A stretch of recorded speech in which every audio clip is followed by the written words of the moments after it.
pessoal, sejam todos muito bem-vindos a mais um podcast ao vivo pela Melodia FM 87.9, com transmissão simultânea pelo YouTube. Eu sou o Joelísio Fraga e hoje vamos conversar sobre um tema que faz parte da vida de milhões de famílias, como educar os filhos com mais calma, firmeza, conexão e equilíbrio emocional. Quantos pais já passaram pela situação de repetir a mesma coisa várias vezes, perder a paciência, gritar e depois sentir culpa? Quantos enfrentam birras, explosões emocionais e aquela sensação de que os filhos simplesmente não escutam? Então, para nos ajudar a refletir sobre tudo isso, recebemos hoje uma convidada muito mais do que especial, que é a Natália Lingo, psicóloga infantil com 14 anos de experiência, acompanhando famílias e crianças em suas dificuldades emocionais e comportamentais, e criadora do método Calma. Natália, minha querida, seja muito bem-vinda. Muito obrigado por ter aceito o meu convite e é um prazer enorme receber você aqui para essa conversa essencial. Eu que agradeço o espaço, poder trazer um pouquinho de informação aqui para os pais, trazer um pouco do meu trabalho. É uma honra para mim poder participar desse podcast. Quem é a Natália? A Natália é formada há 14 anos. Desde que saí da faculdade, sempre fui apaixonada pelo desenvolvimento infantil. Então, hoje é a minha área de paixão, o desenvolvimento infantil. Na ânsia de trabalhar um pouco mais prevenção em psicologia, que eu falo que em todas as áreas a gente deveria focar mais em prevenção, a maneira que eu encontrei foi falando com os pais. Vendo a grande demanda de crianças no consultório, falar com os pais, para mim, é uma maneira de evitar que essas crianças venham para a terapia sem que seja realmente necessário. Certo. Então, para que a gente bater esse papo, a gente tem muita coisa aqui para conversar, né? Em uma hora, né? Tem assunto aqui, talvez, até para 2 podcasts. Para começar, me conta um pouco sobre a sua trajetória como psicóloga infantil e o que levou a trabalhar tão diretamente com famílias. A psicologia infantil, desde que eu comecei, eu falo que foi mudando muito o cenário. No primeiro ano ali de formada, os pacientes que vinham eram 8, 7 anos, e essa idade foi abaixando muito depressa, 6, 5, hoje chegam crianças para mim com 1 ano e meio, com crise nervosa, crise de ansiedade. Então, vendo esse cenário, o tanto que às vezes filhos da mesma família voltam, então vem uma criança, a gente trabalha um tema, ele fica bem, tem alta, passa 8 meses, ele volta, ou volta o irmão. Então, dessa forma, você volta a olhar que alguma coisa ali na dinâmica familiar está atrapalhando essas crianças no desenvolvimento. Então, se a gente não trabalhar a dinâmica familiar, essa criança ela vai ficar voltando para a terapia, até ela crescer, ela vai fazer terapia para sempre. Então, a gente precisa trabalhar os pais para trabalhar a maneira que a gente lida com todas as fases, tem desafios. E para mim o lugar de criança não é no consultório. O consultório é para transtornos, é para traumas mais graves, mas o lugar de criança é brincando, é com a família. Se a família souber lidar com os desafios que surgem durante a trajetória, o desenvolvimento, a gente consegue um prognóstico muito bom e a gente consegue desafogar o consultório. Hoje, consultório de psicologia infantil, todo mundo que abre está lotado, porque a gente tem terceirizado muitas coisas, Então a gente terceiriza o comportamento para o psicólogo, a educação para a escola.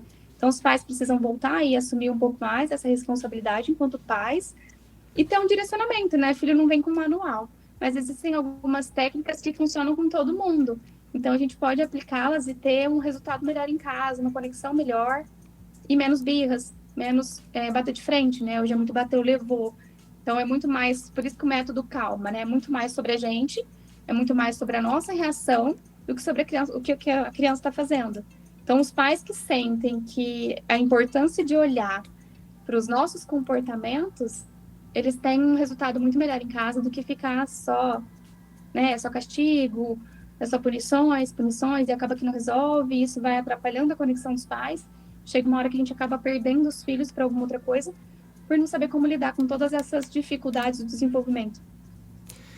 Você afirma que muitas dificuldades apresentadas pelas crianças não começam necessariamente nelas, mas na forma como as relações familiares estão acontecendo e como é que devemos compreender isso? Por exemplo, hoje existe muito, as crianças eles não estão sendo poupados de muita coisa que acontece em casa, Então são muitas Às vezes discussões que eles presenciam, a gente ensina hoje os filhos que não pode gritar gritando. Então, eles aprendem muito mais pelo exemplo do que pelo que a gente fala. Então, não adianta eu falar para ele que não pode gritar, se qualquer coisa que ele faça, eu perco a minha paciência e grito. Não adianta eu falar para ele que ele precisa se acalmar, né? Por exemplo, a criança está com raiva. Ninguém consegue pensar com raiva. Aí a gente coloca a criança para pensar. Você consegue pensar com raiva? Então, a gente tem que mudar algumas coisas, né? Essa criança precisa se acalmar primeiro para depois ela pensar no que ela está fazendo. Então, às vezes, a gente exige deles habilidades que nem a gente tem e a gente quer que eles fazem, né? Da maneira que a gente acha correto, mas nem a gente consegue mostrar isso em formato de ações. Então, a gente está fazendo o contrário o tempo todo, a gente está se estressando o tempo todo, com uma pressa, né? Vai, vamos atrasar, vamos não sei o quê. Aí são crianças ansiosas. E aí a gente não sabe por que estão ansiosas. Em que momento, Natália, você percebeu a necessidade de criar o seu método aí, o Calma? O trabalhar prevenção sempre foi um desejo, né? E aí, quando essas crianças começaram a diminuir essa idade de uma maneira muito grande, né? 1 ano e meio. 1 ano e meio, a gente começa a atender criança a partir de 4 na terapia. Porque é quando ela fala, né? Quando ela consegue se comunicar, a gente consegue algum resultado. A partir de 1 ano e meio, me assustou um pouco, né? Quando eu comecei a receber essas crianças muito pequenas, porque assim, o que a gente vai fazer com uma criança de 1 ano e meio? Né? Uma criança que se joga no chão, que chora. Ela nem fala ainda. Então, o comportamento dela está sendo moldado por alguém. Quem é esse alguém? A família. Então, a gente precisa trabalhar na família. Trabalhando a família, eu não ajudo uma criança. Eu ajudo várias. Porque se é uma família com 3 filhos, eu vou estar ajudando três crianças, trabalhando com os pais. Então, para mim, é uma maneira de desafogar mesmo o consultório, de tirar essas crianças daqui e ter uma infância um pouco mais saudável. Hoje é muito tempo de tela, né? É mais fácil. Então, a gente acaba oferecendo isso, porque a vida hoje é muito corrida. A gente acaba oferecendo para a criança ficar um tempinho ali quietinha. Isso tem prejudicado significativamente essa relação dos pais com os filhos, a relação dos filhos com o mundo. Então, a gente precisa refletir sobre como a gente está agindo com as crianças, né? E deixar eles serem crianças de verdade. Os adultos da relação somos nós, e a gente precisa retomar a nossa responsabilidade.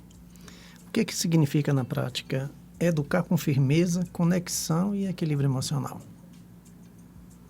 Por exemplo, né, vou te explicar nos passos do método que eu ensino, que é o calma, né? O porquê calma? É a calma do adulto, né? Que é o C. Então, é eu me acalmar quando acontece algo que foge daquilo que eu esperava. Então, eu me acalmo primeiro. O segundo passo, hoje o que acontece muito? Aconteceu algo, eu já tomo uma ação. Aconteceu algo, você está sem celular. Aconteceu algo, você está sem isso. Então, eu já tomo uma ação. Então, eu quero convidar os pais a pensar, né? A gente se acalma primeiro, vê a situação de um outro ângulo, depois a gente acolhe aquele sentimento, porque se aquela criança se jogou no chão, birra não é mau comportamento. Ela está querendo mostrar que algo não está da maneira que ela gostava, né? Se a gente pudesse, se a gente conseguisse as coisas com birra, a gente também faria.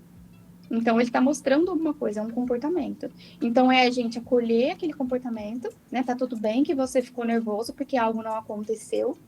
Aí, depois, a gente coloca um limite, mas você não pode agir dessa forma, você não pode gritar comigo, você não pode bater no amigo, você não pode jogar as coisas. Então, a gente coloca um limite, depois a gente modela o comportamento, e se você fizer dessa forma? Então, a gente ensina como essa criança vai agir quando ela ficar frustrada, quando ela ficar nervosa, quando ela ficar irritada, e no final a gente coloca uma ação, né? E por conta de você ter feito isso, porque tudo precisa ter consequência, então por conta de você ter feito isso, sei lá, você me bateu, então agora eu quero que você fique um pouquinho longe de mim, que eu preciso me acalmar. Então a gente coloca uma ação, então a gente vai pensar tudo antes, a gente vai ensinar a criança com algo, porque quando a gente só tira, né, é só o castigo ali, é ação e reação, essa criança não aprende. Pode ser que ela deixe de fazer, mas por medo. Não porque ela aprendeu, não por respeito. Entendi. Olha só, na minha época, quando criança, eu não tinha birra, não. Né? Porque o que fez mudar tudo isso aí? Você vê que a gente, claro, às vezes o pessoal critica muito a forma de como fomos educados, mas não tinha psicólogo na época, né? Não tinha psicólogo, não tinha terapia, não tinha bullying, não tinha nada. Então, acho que você tinha um respeito, né, pelos pais, você tinha um respeito pela professora. E lá, em muitos casos, claro, não aconteceu comigo, mas era na taca, né, na taca. Então, hoje você vê homens e mulheres muito bem formadas na minha faixa etária, de uma forma que foi educada de uma forma totalmente errada, né, no dia de hoje. Né? Se você triscar em um menino, você pode ir até preso e, enfim, é muito complicado. Né? Mas antes, o que você acha que mudou? Que eu acho que piorou tudo. Né? Você vê, as crianças hoje estão tudo doente, tudo sem... Criança com depressão, com ansiedade. Você mesmo falou que os consultórios de psicologia infantil, pediatra ou psiquiatra infantil, você não acha vaga. Você não acha vaga. Você vai achar lá 4, 5 meses depois, imagine, e todo dia cheio de meninos e crianças, né, nesse consultório. O que você acha que aconteceu? O que foi que mudou para piorar tudo isso aí, Natália? Eu acho que todo esse cenário, né, dos pais estarem mais tempo trabalhando hoje, acho que isso, antigamente, né, eles tinham mais tempo em casa. Eu acho que o pessoal tem dado um poder para as crianças, né, que não deveriam ter. Então, as crianças hoje têm um poder de escolha que elas não estão prontas para lidar com isso. E a gente acaba dando isso para eles. Então, quando a gente menos espera, a criança está mandando na casa, né? Ela mandando o que ela vai vestir, que hora que ela vai tomar banho, o que ela vai comer, se a família vai sair, quem decide onde vai é a criança. Então, a gente está dando um poder para eles que eles não sabem lidar com esse poder. Essa decisão deveria ser nossa. Então, para evitar o problema, para aquela criança me amar, porque os pais hoje têm muito medo de não ser amados, e eu falo que a gente não precisa do amor do filho, a gente precisa do respeito. Verdade. Porque se alguém te respeita, essa pessoa te ama. Se você fizer alguma coisa para ela que talvez ela não goste, ela não vai fazer nada com você porque ela te respeita. Agora, se ela só te amar, quando você fizer algo que ela não concorda, que está contra o que ela gostaria que acontecesse, ela pode bater em você, que é o que acontece hoje, né? Os filhos avançam nos pais porque não tem respeito. Então, o filho não precisa te amar, ele precisa te respeitar. O amor, ele é consequência do respeito. Vou te contar uma historinha aqui que a gente está se deparando, porque a minha família toda são educadores, né? São professores, e a gente sempre comenta sobre isso. As escolas, eles têm até um tempo, eu até falei isso contigo ontem, você tem que pegar a sua criança às 6h15 da tarde, um exemplo, o último horário, não pode passar disso. A maioria, 90% dos pais vão 6h15 da tarde. Quanto menos tempo eles ficaram com as crianças, melhores para eles. Entendeu? Eu acho também que antigamente você tinha a presença mais da mãe dentro de casa, né? Ela tinha avó. Eu fui criado pela minha avó e minha mãe. Minha mãe, ela dava aula, mas minha avó foi presença. E minha avó é daquelas Caxias, sabe? Jogava duro, graças a Deus, né? Isso eu trago até hoje. Eu lembro que minha avó falava assim, ó, você vai levar o seu berço, onde você for, você vai levar seu berço. Eu ficava, mas como é que eu vou levar eu criança, como é que eu vou levar meu berço tão grande? Aí eu vim entender que é a sua formação, né? O seu jeito, você vai ser um bom pai, um bom esposo, enfim, tudo que você vai ser graças à sua formação, que hoje é arcaica, né? Mas que pra gente na minha geração, foi totalmente importante. Esse método seu, Natália, não propõe pais perfeitos, né? Por que essa busca pela perfeição pode ser tão prejudicial para mãe e pais? Na verdade, eu falo até no método, eu falo, né, que não existe pais perfeitos, existem pais reais. Eu peguei tudo aqui, eu estudei, eu peguei tudo do que você me mandou. Tá tudo bem a gente não saber tudo, a gente pode dizer para a criança que não sabe, a gente pode errar com a criança, chegar para ela e falar, olha, você me desculpa, nesse momento eu me excedi. É aí que está o diferente, né? A gente não pode chorar a partir da criança, a gente não pode se alterar. Não, vai acontecer. Vai acontecer de um dia ter acontecido algo no serviço, eu estar um pouco mais irritada e eu chegar em casa e me alterar. Tá tudo bem. Eu só preciso reparar esse erro para ensinar ela que ela pode errar, mas ela precisa reparar o erro. Reparar para não fazer de novo. Né? Eu falo muito para minha filha, eu tenho uma filha de 10 anos, eu falo para ela que a gente pede desculpa quando a gente se arrepende. Se você pensa em fazer de novo, nem peça desculpas. Né? Então a gente consegue reparar o erro, tá tudo bem, ninguém é perfeito. Mas a gente tem implantado isso para os filhos hoje, né? Que nós somos perfeitos, que a gente não pode errar, que não pode isso, não pode aquilo. E as crianças hoje, eles não têm... A gente não passa para eles deveres, somente direitos. Eles podem tudo, eles têm todos os direitos, né? A gente não pode bater, não pode isso, não pode aquilo, não pode aquilo. Mas dever eles não têm nenhum, eles não querem cumprir deveres. Então essa criança, ela não participa da rotina da casa, porque a gente está deixando a vida muito fácil para eles. Ai, tadinho, já estuda. Tá? E mora na mesma casa que você, então a obrigação dele é ajudar. A criança, ela tem que ter obrigações dentro de casa, tem muita coisa que a criança consegue fazer. Então a gente precisa passar mais responsabilidade para eles. A gente está poupando muito e aí estamos criando uma geração extremamente fraca. Não, isso é preocupante isso, viu? Muito É preocupante. preocupante. Eu falo Muito. que os médicos que vão cuidar, né, da minha geração, por exemplo, na velhice, eles vão sair dessa geração da minha filha. Isso me preocupa bastante. Nossa, muito. Não, é preocupante, sim. Porque, assim, no consultório a gente vê, eles não têm desejos, eles não têm plano de vida, muitos deles. Né? Você pergunta o que eles querem se eles não sabem. Não tem planejamento. Muitos pais dizem: eu repito a mesma coisa 1000 vezes e meu filho não escuta. Por que isso acontece? Porque ele sabe que vai ceder uma hora. Que vai como? Vai ceder. Uma hora o pai vai ceder. Então ele vai falar, falar, falar. Ele cansa, a mãe cansa. Eu escuto muito isso aqui, né? Eu faço para não ter problema. Então eu vou falar, falar, falar. Uma hora eu vou fazer. Então aquela criança ela já sabe que a mãe vai pedir, pedir, pedir. Se ela não fizer, vai ter alguém que faça. Né? Deixa uma vez sem fazer, por exemplo. Vou te dar um exemplo na questão da tarefa, por exemplo. Né? O filho vem para casa e não anota a tarefa. E aí eu vou lá no grupo, eu como mãe, e pergunto: gente, alguém anotou a tarefa? Eu preciso da tarefa de hoje. Tá, e eu resolvi para ela. Aí amanhã ela não anota de novo. Aí eu vou lá e resolvo de novo. Então, assim, para que ela vai anotar?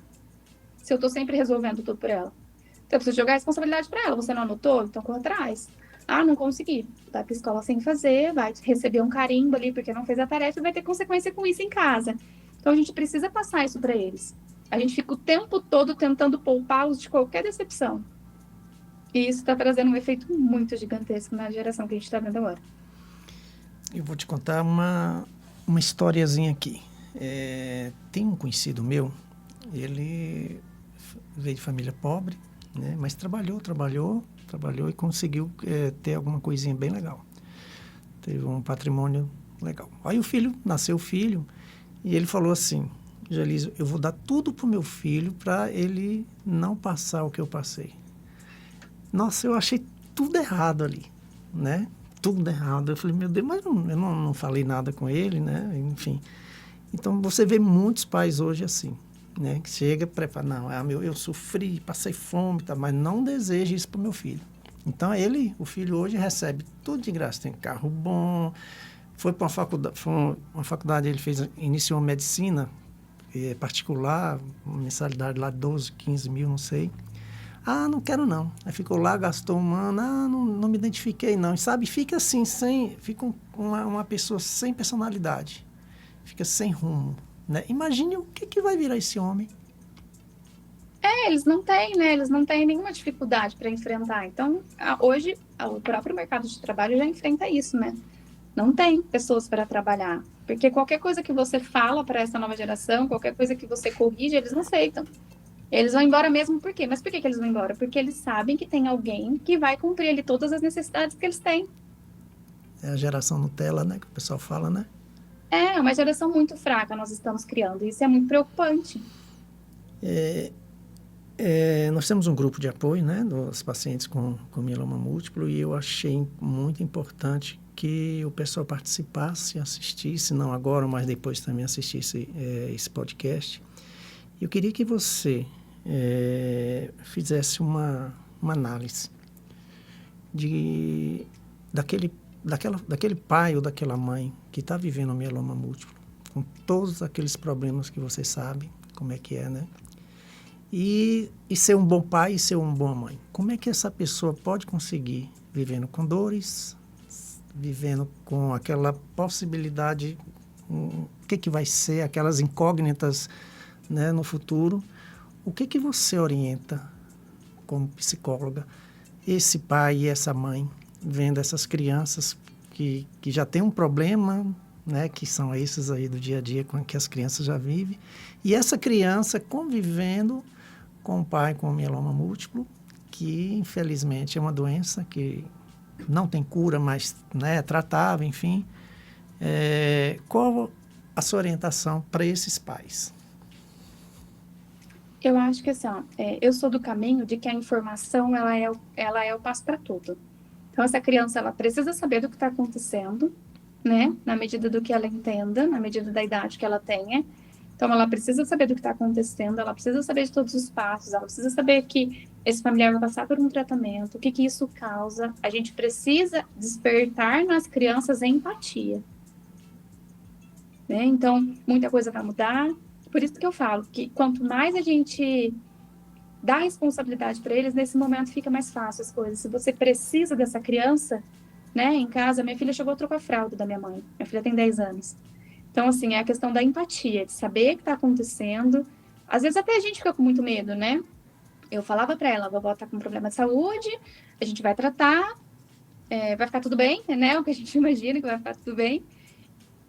A gente reza por isso, começa o tratamento pensando nisso, né? No nosso caso aí não teve um desfecho muito legal, mas ela sempre ajudou muito. Então a gente precisa colocar empatia na cabeça dessas crianças, eles precisam entender, empatia e informação. Eles precisam entender o que está acontecendo, porque se a gente fica escondendo, aí de repente essa pessoa fica 10 dias internada. Ah, mas o que aconteceu?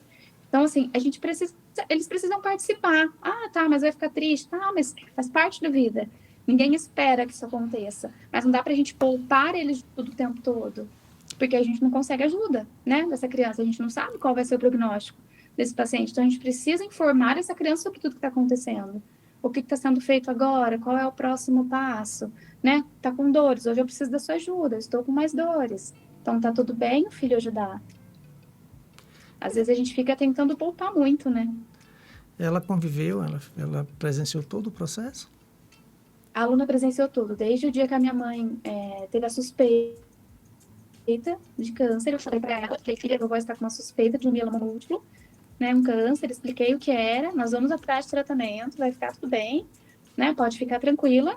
E aí no dia, né, por mais que tenha sido minha mãe, foram 53 dias depois que a gente descobriu a doença da minha mãe. Então, por mais que tenha sido difícil para todo mundo, quando eu cheguei para dar a notícia para ela, eu falei, filha, né, não deu certo, a vovó descansou. Aí ela falou para mim, ela falou essa frase que eu tinha falado antes, né, você me disse que ia ficar tudo bem. Eu falei, mas talvez o ficar tudo bem era isso, né, para a vovó. Ela estava com muitas dores, então o ficar tudo bem para ela talvez não é para a gente agora, a gente não vai entender, mas nós estamos juntos. Aconteceu, e aí fui falando, né, a vovó estava passando muito mal, estava sentindo muitas dores, então estava muito difícil para ela. Então agora nós vamos seguir cuidando do vovô e fazendo as nossas coisas aqui, do jeito que ela sempre me ensinou. E a minha filha, ela ficou com uma visão assim, ela fala da minha mãe o tempo todo. Tudo que a gente vai fazer. Ai, mamãe, será que a vovó tá gostando que a gente tá fazendo dessa forma? Às vezes eu faço alguma coisa que a minha mãe às vezes não ia gostar. Ela fala, acho que a vovó não vai gostar Vocês disso. moravam juntas? O meu consultório é na casa da minha mãe. Então ela via Então, praticamente sua mãe todos os dias. Ficava com minha mãe todos os dias. E como é que né? Então isso ajuda bastante. Ela me ajudou muito com a minha mãe. Porque quando eu precisava sair para trabalhar, quem ficava com a minha mãe e com meu pai era ela. Com 10 anos. Com 10 anos. Tadinha, gente.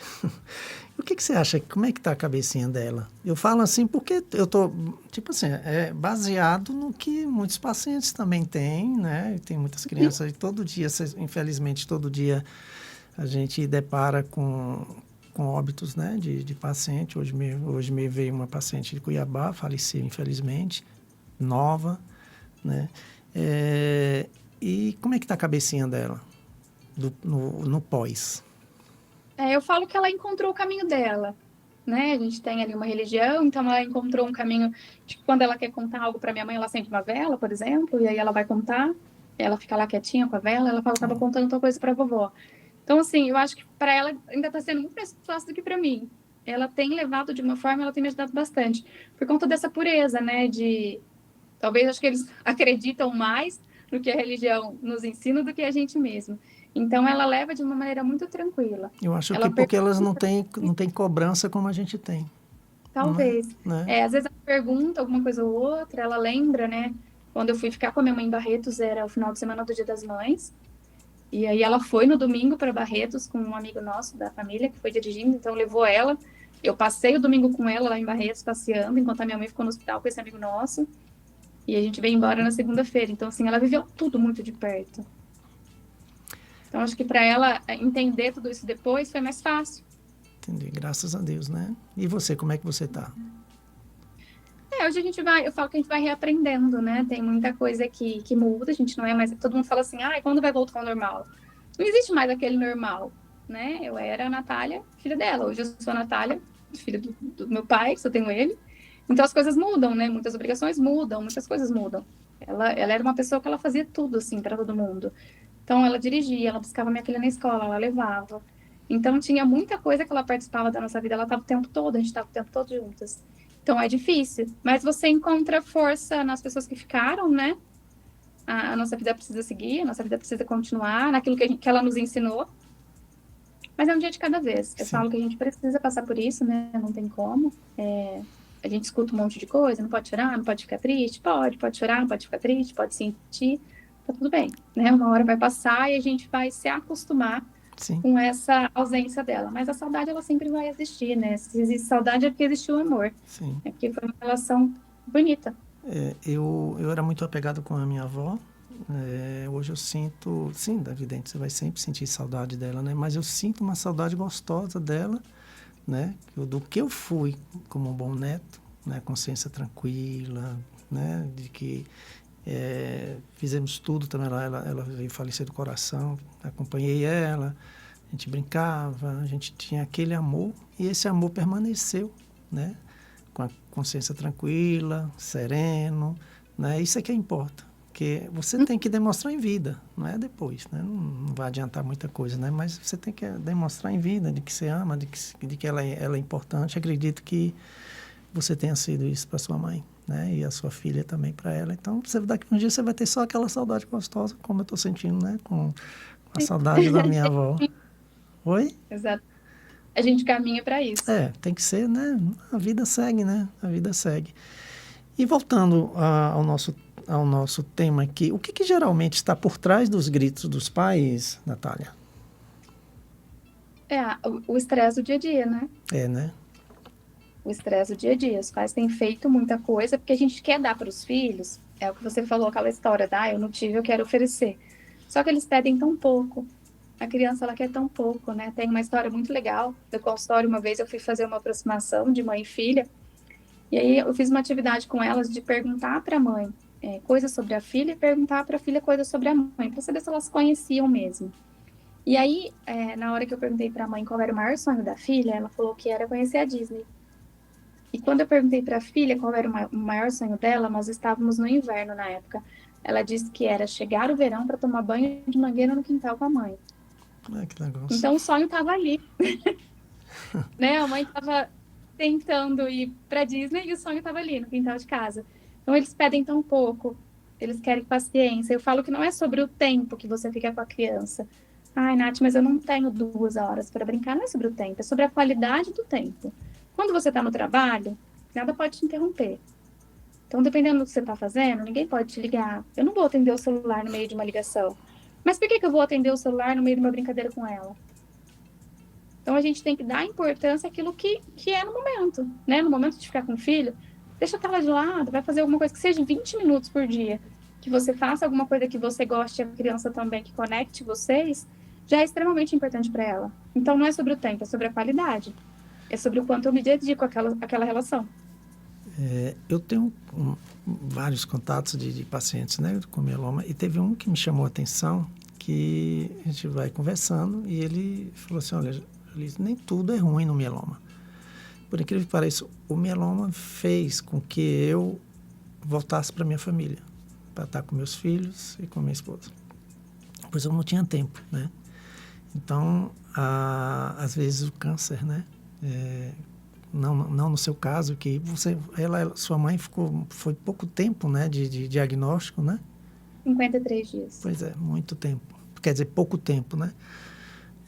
E esse paciente acabou conversando comigo e falando assim, olha, o mieloma, claro, muita dor, muito sofrimento, né? É uma doença que maltrata mesmo, mas ele me trouxe uma coisa que eu não posso mais trabalhar pelas limitações, né?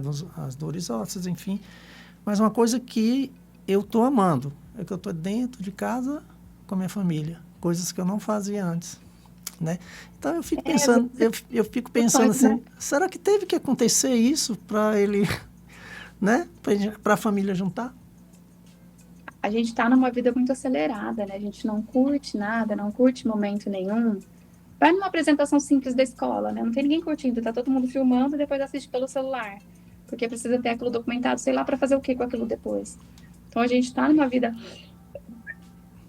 extremamente acelerada, onde a gente tem que mostrar tudo o tempo todo, que está tudo bem para as pessoas, a gente acaba não vivendo da maneira que deve viver. Né? Apesar da minha mãe ter ficado pouco tempo, assim, eu sempre trabalhei muito. Nesse período de doença da minha mãe, nada importava mais que a saúde dela. Eu deixava o consultório, né? Eu ia para Barretos com ela, eu ia nos médicos. Você mora onde? São Paulo? Oi? Você mora onde? Eu moro em Mococa, interior de São Paulo. Mococa. Então a gente acaba deixando tudo, né? E ficando com aquela pessoa que está precisando da gente naquele momento. Então que a gente possa não esperar momentos desafiadores como esse, né? Para parar e realmente estar com quem a gente ama, com quem a gente gosta. A gente adia muito, né? Ah, meu filho pede para ir na praça, dar uma volta. Ai, tô cansada agora. Né? Ai, tem que passar roupa. A roupa vai estar lá. No outro dia vai ter mais um monte de roupa de novo. Então, não faz sentido você deixar de fazer coisas com seu filho, coisas que talvez ele vai carregar pro resto da vida, para ficar cuidando da casa, para ficar cuidando de coisas que podem esperar. E os pais Então, não é vista, né? E os pais não sabem como uma simples coisa marca. Tanto ruim quanto bom, né? Você vê que quando a coisa é ruim, marca na pessoa para o resto da vida, né? Os pais usam muito a frase, meu filho não me conta nada. E eu sempre coloco eles para pensar, tá, mas vamos pensar, será que em algum momento ele veio te contar alguma coisa e a sua reação talvez não foi tão legal? Então a gente joga a culpa na criança o tempo todo. Verdade. Será que em algum momento ele não veio me contar algo que eu falei, nossa, né? Por que você fez isso? E já julguei, não quis escutar, e aí ele nunca mais vai contar nada pra gente mesmo. Então a gente tem que estar sempre voltado para as nossas atitudes. Ah, meu filho tá mentindo. Tá, mas quando alguém liga ou quando alguém bate na porta, eu peço para ele falar que eu não tô. Então eu falo que eu não posso mentir, mas eu peço pro meu filho falar que ele não tá. Eu peço para ele mentir a idade para ir num brinquedo que não é para a idade dele. Para não pagar um transporte. Então a gente tem que estar de olho o tempo todo nas nossas atitudes. Porque tudo reflete neles de uma maneira assim muito instantânea. Verdade. Ô, Natália, existe alguma forma de educar que, sem percebermos, aumenta a resistência da criança? A resistência para birras, você Sim, fala? para as birras. Quando ela é reforçada, né? Então, eu falo que até a birra, às vezes a gente fica falando, para de chorar, não faz assim, levanta daí. Guarda esse choro. É um reforçador. Né? Essa criança, ela tá chorando e ela está recebendo atenção por isso. Por mais que não é uma atenção boa, ela está recebendo atenção. E às vezes só o que ela quer é receber atenção. Então, tem muita mãe que fala, quer atenção. Tá, então vamos dar atenção. Vamos acolher. Né? Eu não preciso ficar ali mimando enquanto tá chorando. Mas eu preciso falar para essa criança, olha, você está nervosa. Eu preciso nomear o que ela está sentindo para que ela consiga se acalmar, encontrar um meio. Eu troco o cantinho do pensamento pelo cantinho da calma. Essa criança, ela precisa encontrar alguma coisa que ela goste, que faça ela se acalmar para ela poder pensar no que ela está fazendo. Agora, a resistência, se ela sempre chora, e eu faço, ela vai continuar fazendo dessa forma. E aí depois fica muito mais difícil tirar, né? Porque enquanto é pequenininho, a gente consegue atender todos os desejos. Depois que cresce, os desejos mudam, crescem, e a gente precisa falar não. E aí dá crise de ansiedade, entra em depressão, criança desmaia, né? E vão acontecendo todas as outras coisas que a gente tem visto aí na sociedade hoje, com adolescentes. Você acha que o celular hoje é um forte concorrente para o pai, para a mãe? Sim, com certeza, né? Ele precisa ser monitorado. É nossa responsabilidade monitorar. É nossa responsabilidade olhar o celular todos os dias e ver o que está sendo, né? O que está sendo acessado ali. Porque é sem fronteira. Sim. Essa criança, ela tem acesso a tudo. Sabe mais do que a gente. Sim, o da minha filha, ele é controlado. Mas ainda assim, você precisa ficar de olho, porque existem muitas brechas. Sim. E eles são inteligentes, né? Eles descobrem tudo. Então, cabe a nós ficar de olho. Eu já ouvi, filha, por que só você é assim? Por que só você tem que olhar o meu WhatsApp? Por que a mãe das minhas amigas não fazem da mesma forma? Eu falo, porque eu não sou mãe das suas amigas, eu sou sua. E se quiser ter celular aqui com a idade que você tem, vai ser sobre minha supervisão. Né? Porque eu te amo e eu vou olhar todos os dias se você quiser ter o celular. Então, a gente precisa, sim, colocar esse limite neles. Eles não sabem. A gente não sabe o limite. Se você pegar o celular, você fica 40 minutos tranquilo. Vendo vídeos curtos, por exemplo. A minha irmã, hoje a minha sobrinha já tem 19 anos, está fazendo faculdade, mas quando ela era menorzinha, ela chegou para mim, ela é minha afilhada, ela é minha sobrinha afilhada. Falou, tio, me dê um celular. Aí eu falei, tá, te dou. A minha irmã falou, de jeito nenhum, nada de celular. Aí eu falei, peraí que eu vou te dar. Aí eu dei, né? Foi uma briga danada entre mim e minha irmã. Quando eu dei o celular para ela, ela tinha tudo. Snapchat, não sei o quê, ela tinha tudo. Aí eu falei para minha irmã, viu? Você proíbe o celular, mas ela tá lá na escola, lá, as coleguinhas têm tudo celular, e ela tinha tudo, Instagram, tinha tudo, e minha irmã não sabia. Minha irmã quase caía dura, né? Aí falou, tá vendo? Não adianta você proibir, você tem que ter um diálogo, conversar o que é certo e o que é errado. Não adianta você proibir, porque lá na escola todo mundo tem, a minha sobrinha tinha tudo, tinha 12 anos, na época tinha tudo. Falei, tá vendo? E aí é pior, né? Porque quando tem acesso, vai querer explorar isso de uma outra forma. Pois é, né? E o proibido é desejado, né? Com certeza. Né? Isso é verdade. Então, a criança vai lá e vai mexer, pronto. Não tem. Chega em casa, parece uma santinha, não tem... Mas tem lá a rede social, tudo, né? Eu falei, tá vendo? E é isso que às vezes os pais também, né? Ficar atento porque você fala que isso não, mas a escola tem aquelas crianças mais rebeldes que têm um domínio, né? E que acaba influenciando, né? As criancinhas que, entre aspas, que é tudo certinho, né? Ô Natália, o método Calma coloca a regulação emocional dos pais como ponto de partida. Por que o adulto precisa aprender a se regular antes de ensinar calma à criança? Porque senão ele não vai ensinar de uma maneira efetiva, né? Vai ser o ação-reação. A criança faz algo, ela toma uma resposta. Ela faz algo, ela toma uma resposta. Aí a gente não ensina. A gente não educa aquela criança para entender que o que ela fez, por exemplo, bater é errado, que às vezes a criança ela bate no amiguinho na escola, aí chega em casa ela apanha. Mas não pode bater. Mas a pessoa que eu mais amo me bateu.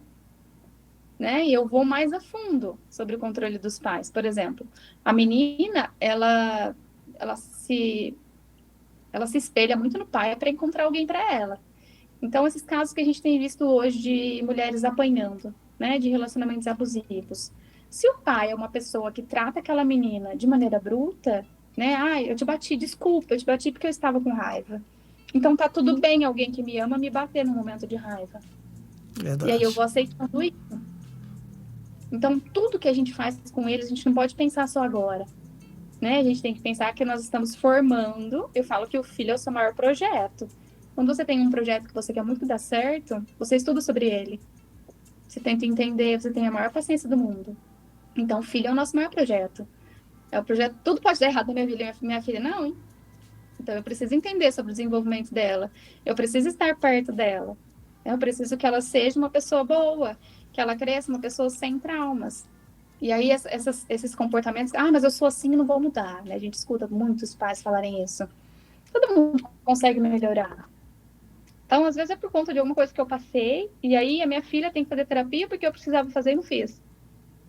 E a gente fica normalizando isso, que todo mundo precisa de terapia. E é isso que eu não gosto, que normalize.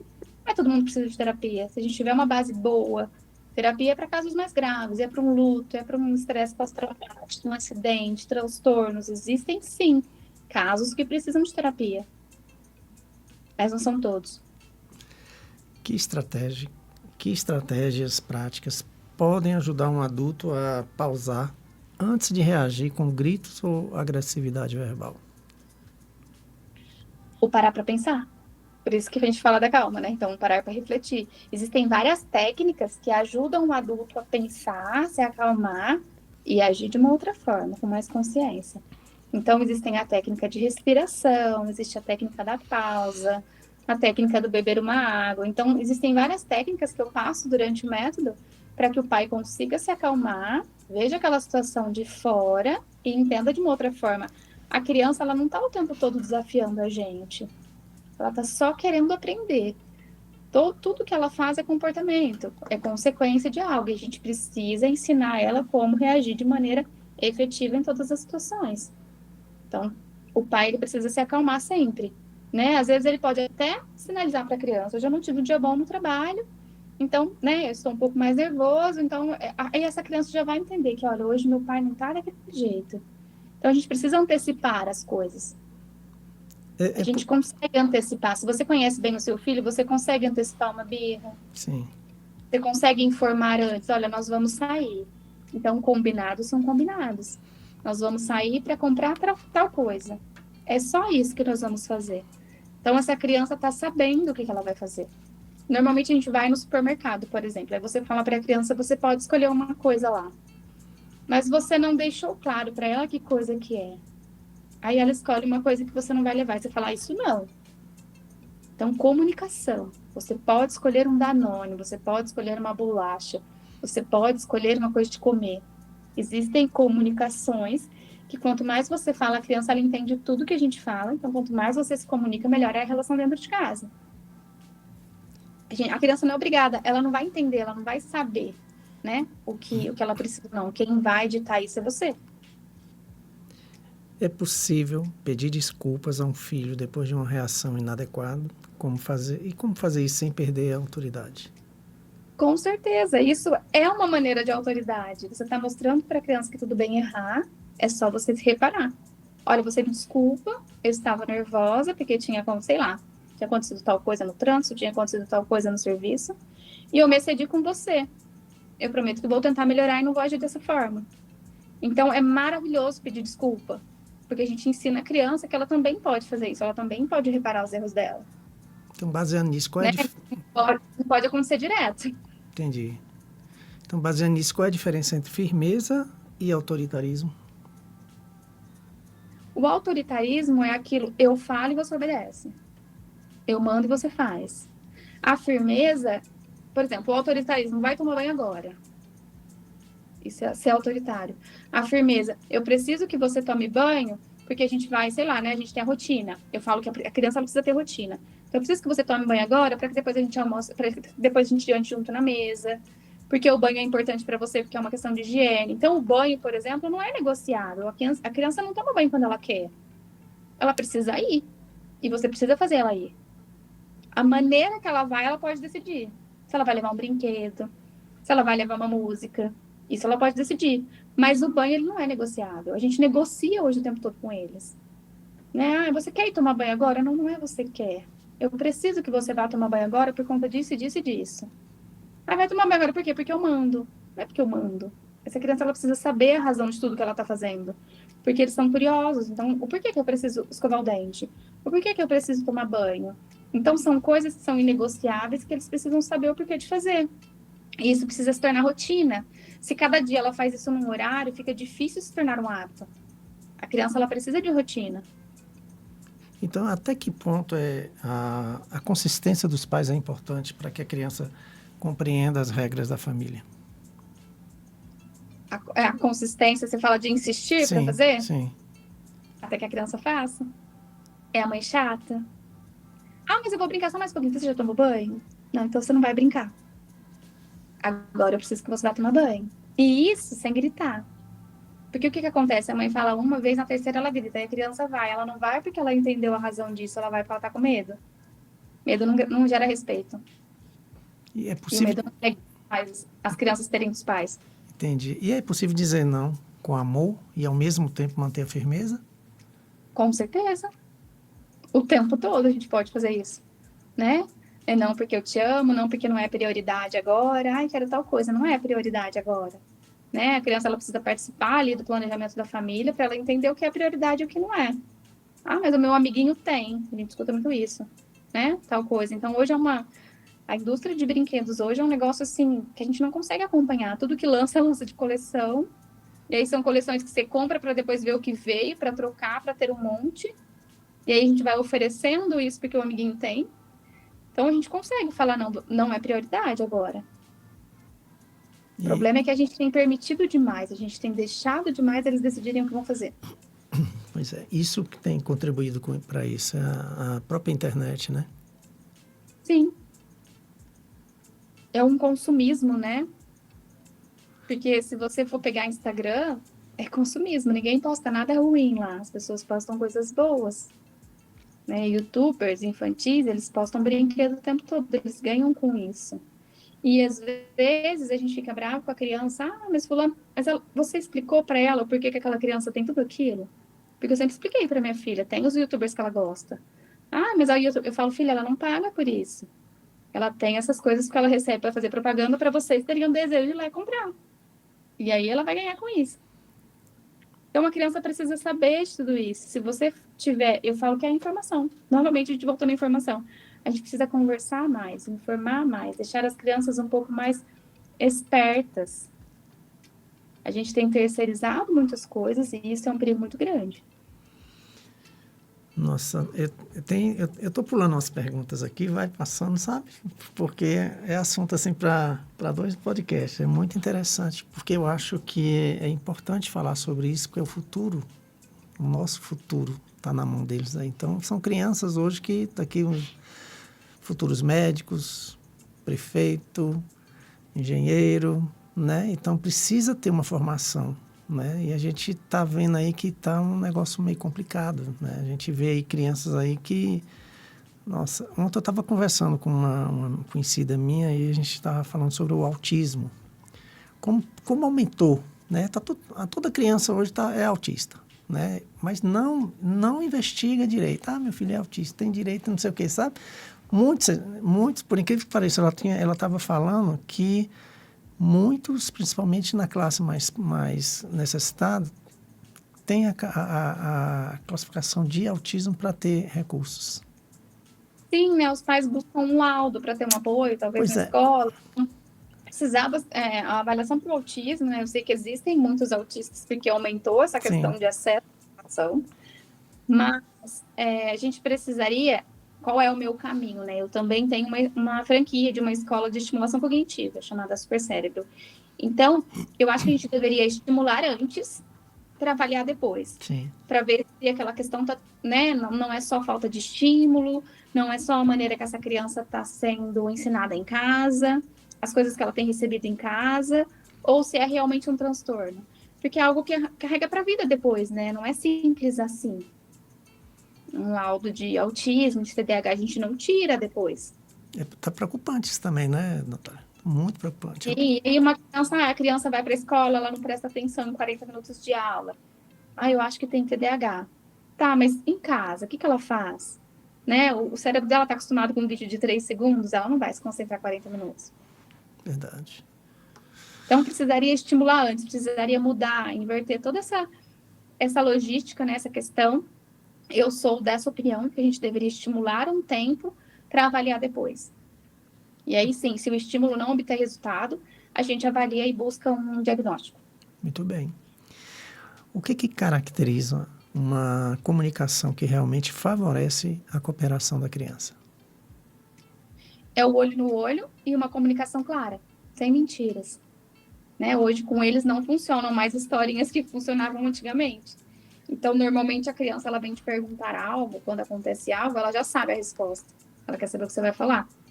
Que ela tem acesso a isso na internet. Né? Então, é uma comunicação muito clara, muito precisa. E firmeza. O pai, ele não pode ceder. Não é não e pronto. Isso precisa entrar em acordo os dois, né? Pai e mãe. Às vezes o pai fala não, a mãe fala sim. A criança ela não pode ter essa divergência, porque senão ela usa isso a favor dela. Então, não é não e o pai precisa manter a mesma opinião que a mãe e vice-versa.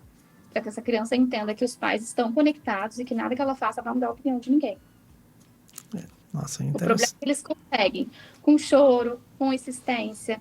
Às vezes eles insistem o dia todo, mas eles conseguem. Então, por isso que eles estão insistindo. A partir do momento que eles percebem que o pai e a mãe não mudam de ideia, a insistência para.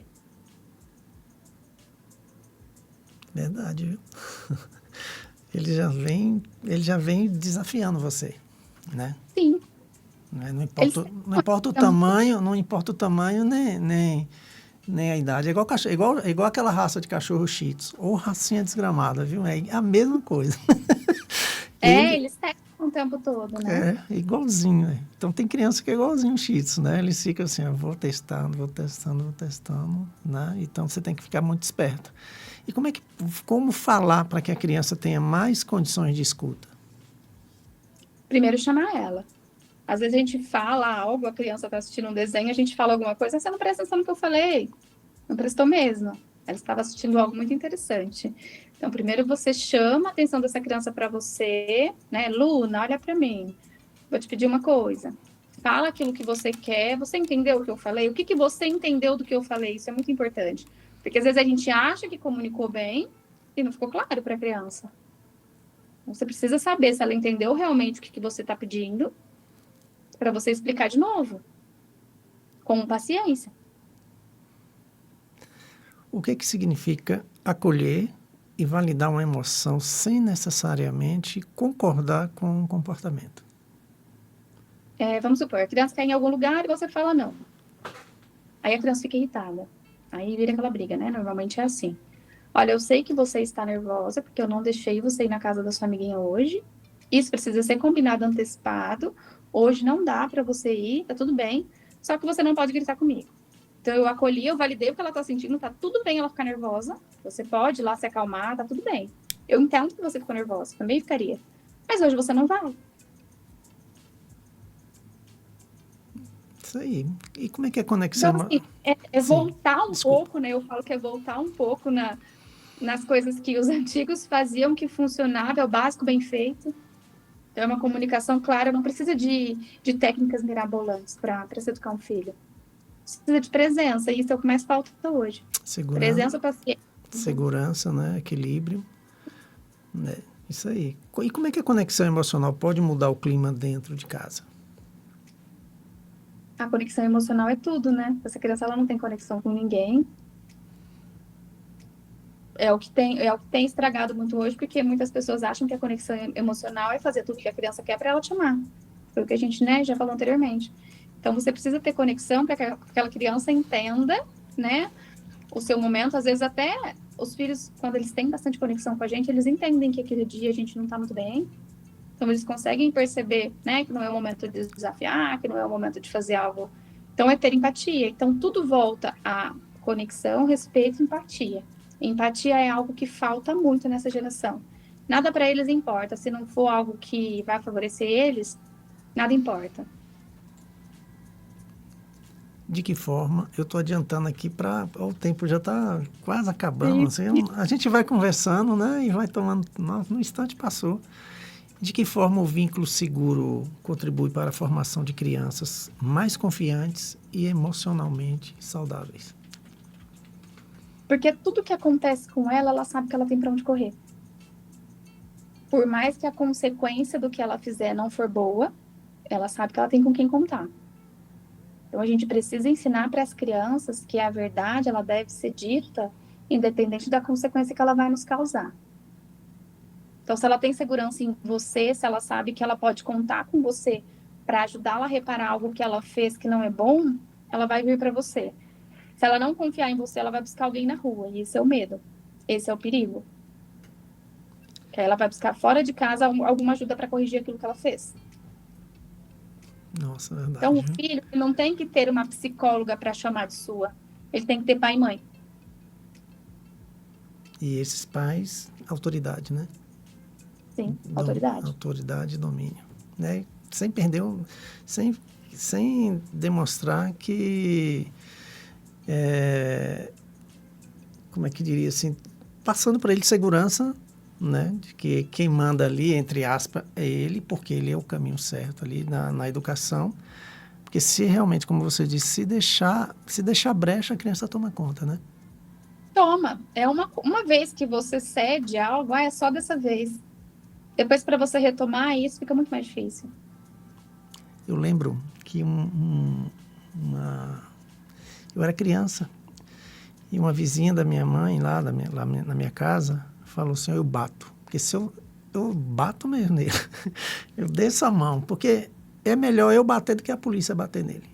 Ela falava isso, eu ficava lembrando assim, puxa vida, né? E hoje o cara, ele hoje é policial, hoje ele é coronel, o cara, né? Ele falou, olha, eu apanhei da minha mãe. Eu apanhei, porque eu era danado. E aí, hoje, infelizmente, você não pode nem... Sem chance de criar um filho hoje, né? Assim. Mas ela falava bem assim, falava assim, ó, eu bato. Eu vou bater, vou descer a mão no meu filho para ele aprender, respeitar. A gente, Natália, na porta de casa vinham uns mendigos, né? Com a latinha, pedindo feijão, a minha avó mandava eu pedir benção a eles. É o respeito, né? O respeito, né? Pois é, e hoje a gente leva essa benção, esse respeito para todo mundo. Então, é o povo velhinho, entendeu? Então, imagine hoje, essas crianças, perdeu isso. Perdeu essa essência, esse respeito, né? Poxa, é triste demais isso. né? A gente fica, meu Deus do céu, por isso que crianças pequenas aqui mandando nos pais, assim, de uma maneira, e normalmente o que acontece, né? Os pais trazem o filho para terapia e tá tudo bem em casa, não acontece nada, então resolve aí. E aí você vai vendo até a relação do curto tempo que você vê todo mundo junto aqui na recepção, que não é bem assim, né? O filho manda, ele que decide, ele dá ordens.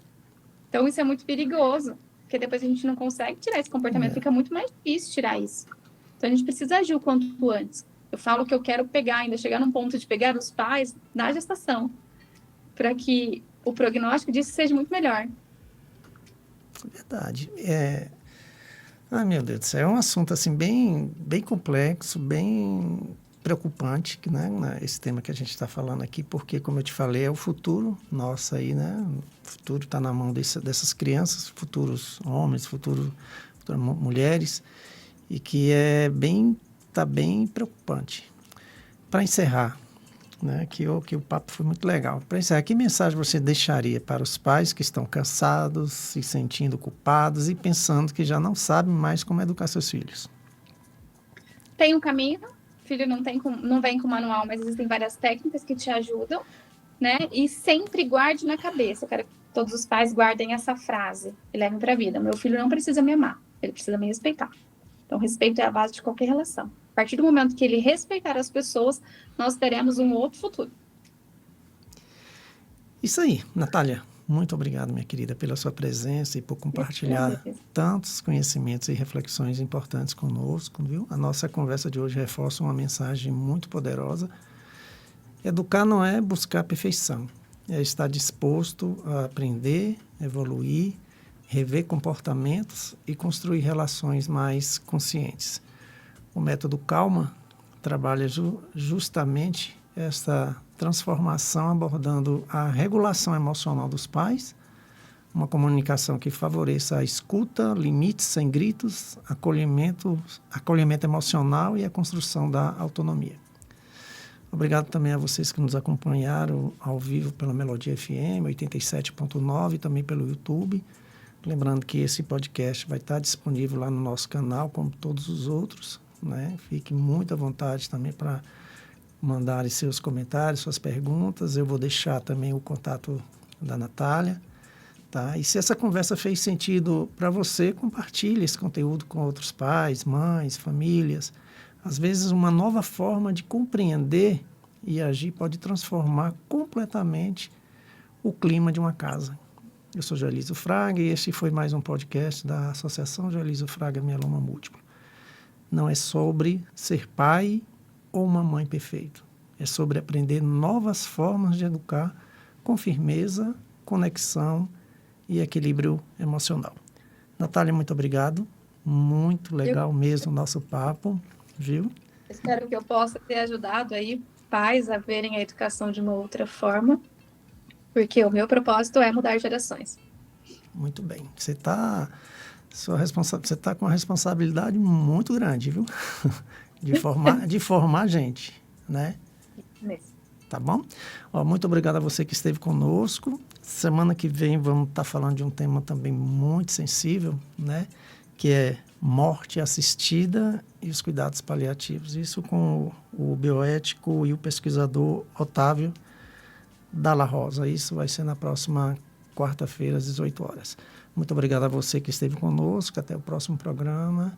E lembrando, parabéns, né? Amanhã é dia do psicólogo. Já adianto lá, viu? Felicidade para você e que Deus te abençoe grandemente. Tá bom?